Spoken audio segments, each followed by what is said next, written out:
Hello everybody, welcome back to my channel. मैं हूं आपका दोस्त देवेंद्र सिंह राजपुरोहित और आज के वीडियो में हम बात करने वाले हैं कि 11 things if someone told me in my first year of college.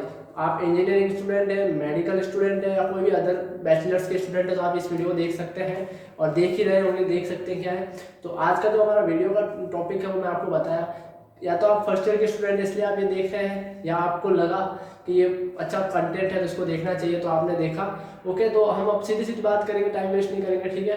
तो सबसे पहले आपने कुछ 11 पॉइंट्स मैं लिख के लाया हूँ, ठीक है। और मैं एक इंजीनियरिंग स्टूडेंट हूँ, सेकेंड ईयर का। आप में से काफ़ी जने मेरे को जानते होंगे और जो नहीं जानते हैं तो जानने के लिए चैनल को सब्सक्राइब कर लीजिएगा और वीडियो को लाइक भी कर लीजिएगा। और कोई भी डाउट हो तो कमेंट में बातचीत तो होती रहेगी, ठीक है। तो अपना जो आज का पहला टॉपिक है कि आप जब कॉलेज में आ जाते हो तो अपन का सबसे पहला एक इशू रहता है कि अपन जब स्कूल से निकले और सीधा आप इंजीनियरिंग कॉलेज में आए या मेडिकल कॉलेज में आए तो आपको अपना अच्छा ग्रुप, मतलब स्कूल लाइफ में तो ग्रुप बन जाता है क्योंकि स्कूल लाइफ होती है, ठीक है। उसमें ग्रुप बन गया।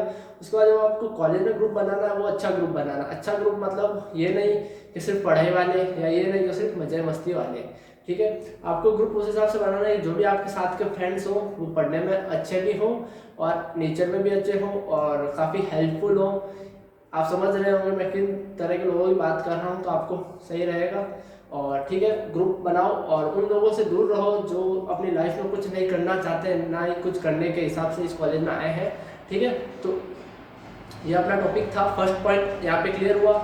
सेकंड पॉइंट ये है कि टाइम मैनेजमेंट। हाँ, टाइम मैनेजमेंट एक काफ़ी बड़ा इशू बन गया है आज के तारीख में कि भैया सुबह 8 बजे कॉलेज जाते हैं या 10 बजे कॉलेज जाते हैं, शाम को 4-5 बजे तक आते हैं। उसके बाद कॉलेज क्या होता है, कॉलोनी फ्रेंड्स थोड़ा खेलना कूदना होता है या वेब सीरीज या वो भी देखते हैं। ये इस तरह देखते देखते 8 बज जाती है। 8 बजे के बाद खाना खाते हैं, फिर थोड़ा बाहर घूमने निकलते हैं, घर पे आते तब तक 10 बज जाती है। जिसमें हम इस बीच में पढ़ाई कब करें, ये सबसे बड़ा इशू है। तो उसके लिए भी अपन एक अलग वीडियो बनाने का सोच रहा हूँ। आप टाइम मैनेजमेंट कैसे करिए, ठीक है। एक पॉइंट आपको मैं बता देता हूँ टाइम मैनेजमेंट के लिए कि जो कॉलेज होता है उसमें आपके लिए 70 या 75% अटेंडेंस कंपलसरी रखी जाती है, ना कि 100%। तो आप लोग क्या करते हैं, उस 75% के चक्कर में रोज कॉलेज चले जा रहे हो, रोज उठ के कॉलेज जा रहे हो। कोई मतलब नहीं कॉलेज जाने का रेगुलर। घर पे बैठ के पढ़ोगे तो काफ़ी हेल्पफुल होगा। 3 दिन जाओ, 3 दिन घर पे बैठो और 3 दिन घर पे बैठ के ऐसा पढ़ोगे जो आपके 3 दिन आप नहीं पढ़ पा रहे हो वो भी कवर हो जाए, ठीक है। ये अपना दूसरा पॉइंट क्लियर हो गया यहाँ पे। तीसरा पॉइंट था कि जो आप अपने सीनियर से कांटेक्ट रखते हो। हाँ, आप एक अगर इंजीनियरिंग स्टूडेंट हो या मेडिकल स्टूडेंट हो तो आपके जो सीनियर्स होते हैं वो आपको काफ़ी ज़्यादा हेल्प करते हैं अगर वो ढंग के हैं तो। सीनियर्स हो गए या पास आउट्स हो गए। सीनियर्स में मतलब यूँ नहीं कि हर कोई बंदा सीनियर है तो आप उसको हेलो हेलो करके, मतलब मैं ये, आप वीडियो को सीरियस मत लीजिएगा। बाकी आप हर किसी सीनियर से क्यों, हाँ चलो कॉन्टेक्ट की अच्छी बात है, जो वो कह रहा है आप उसी हिसाब से चल रहे हो, नहीं। आपको उसी सीनियर से कॉन्टेक्ट बनाना है जिसने अपनी लाइफ में कुछ सोच रखा है कि मेरे को ये करना है या मेरे को वो करना है, तो आपको वो काफ़ी हेल्पफुल मिल सकती है, ठीक है। और जो पास आउट्स होते हैं उनसे आप बातचीत करिए। अगर किसी सब्जेक्ट में प्रॉब्लम आ रही है, किसी प्रोफेसर से समझने में प्रॉब्लम आ रही है तो आप उस पास आउट से बात कर सकते हैं। वो आपको काफ़ी ज़्यादा सॉल्यूशंस बता देते हैं कि नहीं तू ऐसा नहीं ऐसा कर सकता है, या तू ये क्यों कर रहा है, तू ये ट्राई करना। ये सीनियर्स भी बता सकते हैं पर पास आउट्स को ज़्यादा एक्सपीरियंस होता है, इसलिए पास आउट से बात करिए। पास आउट में भी ये नहीं कि वो घर पे बैठा और आप उससे बात कर रहे हो, नहीं। अगर वो एक अच्छा जॉब कर रहा है, अच्छा सर्विसेज कर रहा है तो आप उससे बात करिए। और कांटेक्ट तो आपको खुद को निकालने पड़ेंगे, इधर उधर से मांग के आपको सामने से आके कोई बात नहीं करेगा, ठीक है। और अपना आपका फोर्थ पॉइंट है कि आपको अपने फर्स्ट ईयर में जो ब्रांचेज है, जैसे अगर कोई बंदा सिविल का है तो मैं आपको यही बताऊंगा, अगर आप फर्स्ट ईयर में और सिविल के हो ना तो आपको जो सिविल में आने वाले टाइम में जो सॉफ्टवेयर यूज होने मेनली ऑटोकैड, उसको आप फर्स्ट ईयर में ही सीख लीजिएगा।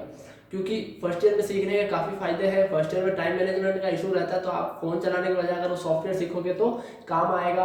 और सेकंड ईयर में तो आपको अपनी मेन ब्रांच की पढ़ाई करनी पड़ती है तो उसमें टाइम भी कम मिलता है और असाइनमेंट्स भी ज़्यादा होते हैं, ट्यूटोरियल्स भी ज़्यादा होते हैं तो उसमें टाइम कम मिलता है। और अगर आप कुछ आज के तारीख में तो यूट्यूब पे सब कुछ अवेलेबल है, यूट्यूब से सीखिए यूट्यूब पे तो। और ट्राई टू, आप कोशिश करिएगा आप कुछ पेड लें। अगर आप फ्री में लेंगे तो फ्री में तो इतने दिन से पढ़ाई था आपने नहीं किया तो अब तो आप वैसे भी नहीं करने वाले, तो आप पेड लोगे तो आपके अंदर होगा कि यार पैसे लगे हैं तो करना चाहिए, तो आप करोगे। मैं तो यही बताऊँगा आप फ्री का छोड़ के आप थोड़ा 100-2 मतलब जो भी पैसे लग रहे हैं उसके हिसाब से आप पे कर लीजिए, ठीक है। और अगर आप फ्री में आपका मन में ये है कि हम यूट्यूब से नहीं, फ्री में कोई बता दो तो मैं लिंक दे रहा हूँ, लर्न वन करके एक एप्लीकेशन है, उस पर जाके आप साइन अप करके वहाँ पे AutoCAD, 3D course editing, C+, जो भी है काफ़ी चीज़ें हैं, आप वहाँ पे जाके देख सकते हैं, एक्सप्लोर करेंगे तो आपको पता चल जाएगा। नीचे लिंक डिस्क्रिप्शन में है तो आप वहाँ से भी कर सकते हैं, ठीक है। और फिफ्थ पॉइंट है कि जो हमारा कॉलेज आईडी होता है उसके क्या क्या यूज़ होते हैं, ठीक है। अगर आपको स्मार्टफोन, लैपटॉप, आईपैड या जो भी इलेक्ट्रो एसेसरी लेने जाते हैं तो वहाँ पे अगर आप कॉलेज आईडी को बताते हैं कि भाई मैं इस कॉलेज का स्टूडेंट हूँ, मेरे को कॉलेज आईडी का ये प्रॉफिट चाहिए, तो वहाँ पे आपको 10% डिस्काउंट मिलता है, जो काफ़ी हेल्पफुल होती है। और अगर आप कॉलेज आईडी का एक यूज़, और आप जो महंगे महंगे सॉफ्टवेयर्स होते हैं उनको 1 साल के लिए फ्री सब्सक्रिप्शन मिलता है इन कॉलेज आईडीज़ से, तो आप वो भी यूज़ कर सकते हैं, ठीक है। बाकी तो आप मैं बता दूंगा आपको, कमेंट में अगर कोई डाउट हो तो आप पूछ सकते हो, ठीक है। सिक्स्थ है एक्सप्लोर योरसेल्फ। जैसे अगर मैं एक सिविल इंजीनियरिंग स्टूडेंट हूँ तो मैं क्या क्या कर सकता हूँ, मेरे ब्रांचेज में आगे क्या ऑप्शन है, प्राइवेट में क्या ऑप्शन है, गवर्नमेंट्स पे क्या ऑप्शन है, खुद का क्या स्टार्टअप कर सकता हूँ। ये जितना आप खुद को एक्सप्लोर करोगे, सीनियर से बात करोगे, पास आउट से बात करोगे तो आपको हेल्प मिलेगी। और 7वां पॉइंट है कि आपको जो कॉलेज में अच्छे अच्छे क्लब्स होते हैं उनको ज्वाइन करना चाहिए, जिम जा सकते हो, अदर स्पोर्ट्स एक्टिविटीज़ के लिए भी आप क्लब ज्वाइन कर सकते हो।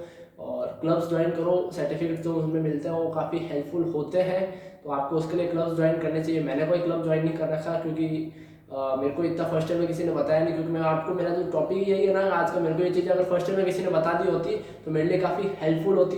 तो ये टॉपिक्स आपके लिए भी है। 7 पॉइंट हमने अभी तक कवर कर लिए। ये आप जो 7 पॉइंट मैंने बताया इसमें से 7 में से मैं मान के चल रहा हूँ आपको 5 या 6 पॉइंट नहीं पता होंगे कि भैया ये चीज़ भी होती थी या ये चीज़ भी हो सकती थी, ठीक है। 8वां पॉइंट है कि don't forget who are you. मतलब आप आज जहाँ भी हो, जिस कॉलेज में भी हो, तो आपको वहाँ पे किसी ने भीख, एडमिशन में भीख नहीं दी है, ठीक है। तो आपको किसी ने भीख में एडमिशन नहीं दिया वहाँ पे, ठीक है। आपने कुछ एग्जाम फाइट किया है, अगर आप चलो मेंस के थ्रू नहीं, अगर 12th परसेंटेज पे भी गए तो आपने 12th का एग्जाम फाइट किया है, तो आप ये मत समझो कि मेरे से होगा नहीं या मैं नहीं कर सकता।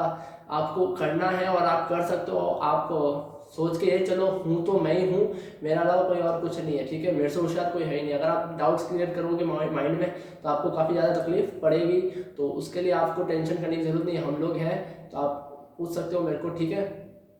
और उसके बाद जो 9th पॉइंट है कि your grades are not the only things that matter. देखो कहा जाता है कि खाली मार्क्स से कुछ नहीं होता, पर मेन मैं आपको बताऊँ ये चीज़ सत्य है कि खाली मार्क्स से ही कुछ नहीं होता, नॉलेज भी जरूरी होता है। पर अगर मार्क्स भी नहीं हो, नॉलेज भी नहीं हो, तो आप किसी काम के नहीं हो।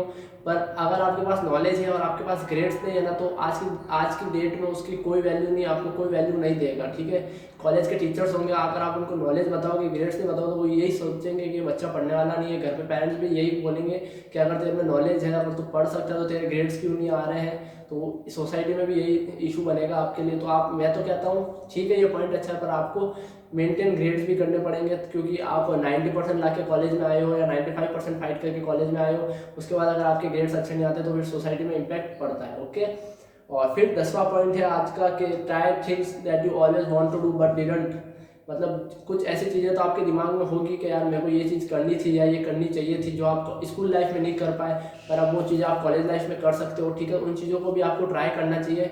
काफ़ी चीज़ें हैं आपके, हर चीज़, हर बंदे की कुछ ना कुछ होती है। जैसे मेरा यूट्यूब का था, मैं स्कूल लाइफ में नहीं कर पाया क्योंकि मैं थोड़ा शर्माता था, डरता था। तो मैंने अब कॉलेज लाइफ में आके चालू किया, तो आप लोगों का अच्छा सपोर्ट भी मिला, तो मेरा अच्छा चल भी रहा है, ठीक है। और फिर find ways to stay focus. हाँ, एक सबसे बड़ा इशू, भैया हम सब कर लेंगे, बस हमारे क्लास में जाने का मन नहीं करता, टीचर्स क्या पढ़ा रहे हैं हमको समझ में नहीं आता। तो आप, मैं बताऊँ उसमें क्या कर सकते हो आप, कुछ तरीके। पहला तरीका कि जो टीचर आपको कल वाली क्लास में पढ़ाने वाले हैं उसको आज आप रात को बैठ के पढ़ लो या सुबह जल्दी उठ के पढ़ लो। उससे क्या इंटरेस्ट बढ़ता है कि यार मैं तो ये पढ़ के गया था, टीचर क्या पढ़ाता देखते हैं, ठीक है। इस हिसाब से भी काफ़ी बच्चे जाते हैं। दूसरा कि आप अगर चलो समझ में नहीं आ रहा तो पीछे बैठ के अपने असाइनमेंट्स पूरे कर लो, टाइम को यूटिलाइज करो। भाई अगर मैं 1 घंटा क्लास में बैठा हूँ तो यूँ नहीं कि उसका समझ में, सर का समझ में आ रहा तो वेल एंड गुड, अच्छी बात है, पर समझ में नहीं आ रहा और मैं सिर्फ बैठा हूँ और देखे जा रहा हूँ तो is not a good thing, ठीक है। आप अपना टाइम वेस्ट करो, तो आप पीछे बैठ के असाइनमेंट्स कर लो, कुछ ना कुछ कर ही सकते हो। लिखने की प्रैक्टिस कर लो, राइटिंग स्किल्स इंप्रूव कर लो। तो ये काफ़ी सारी चीज़ें, बातें थी, अपन ने पूरी 11 पॉइंट डिस्कस कर लिया, ठीक है। अब आपके मन में डाउट होगा भैया इतने टाइम बाद वीडियो कैसे डाला, तो यार वो तो अब कंटेंट पे डिपेंड करता है ना। ट्राई कर रहा हूँ मैं अभी अच्छा कंटेंट इकट्ठा कर रहा हूँ, फिर मैं एक साथ लगातार वीडियो आता रहेगा, ठीक है। तो आप थैंक्स फॉर वॉचिंग करूँगा यहीं पे, और वीडियो यही खत्म करते हैं। और बाकी कोई भी डाउट हो तो आप मेरे को यहाँ पे पूछ सकते हो, ठीक है। इंस्टाग्राम का अकाउंट का लिंक डिस्क्रिप्शन में दे रहा हूँ, और भी कोई डाउट हो तो आप पूछ सकते हो। थैंक्स फॉर वॉचिंग, धन्यवाद।